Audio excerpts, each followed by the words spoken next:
তো hello guys, welcome to my new blog. তো আজকে আমরা যাচ্ছিলাম, আমাদের গ্রামে একটা ফুটবল টুর্নামেন্ট ছিল। সেই টুর্নামেন্টে আজকে তার ফাইনাল খেলা।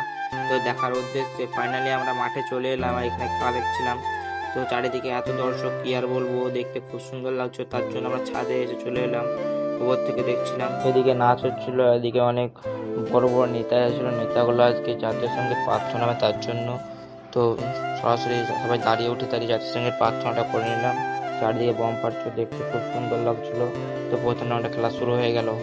রাউন্ডে একটা কেউ গোল ভরতে পারেনি, তো ডটা ছিল ম্যাচটা। তো এদিকে হাফ টাইম শুরু হয়ে গেল, এদিকে চারিদিকে ট্রফি নিয়ে যাচ্ছিল। তারপর দ্বিতীয় রাউন্ডে খেলা শুরু হয়ে গেল। খেলা শুরুতে কেউ কাউকে গোল করতে পারেনি, তার জন্য টাইব্রেকার চলে গেছিলো খেলাটা। তখন টাইব্রেকারের লাস্ট শটে বীরভূম হেরে গেছিলো আর মুর্শিদাবাদ জিতে গেছিলো। তো এত দর্শক দেখতে খুব সুন্দর লাগছিল, চারিদিকে বম ফাটছিল। তো আজকে ভিডিওটা এখানে শেষ করলাম। ভিডিও ভালো লাগলে লাইক কমেন্ট শেয়ার একটু সাবস্ক্রাইব অবশ্যই করবেন, আর এরকম ভিডিও দেখতে পেজটিকে ফলো করুন।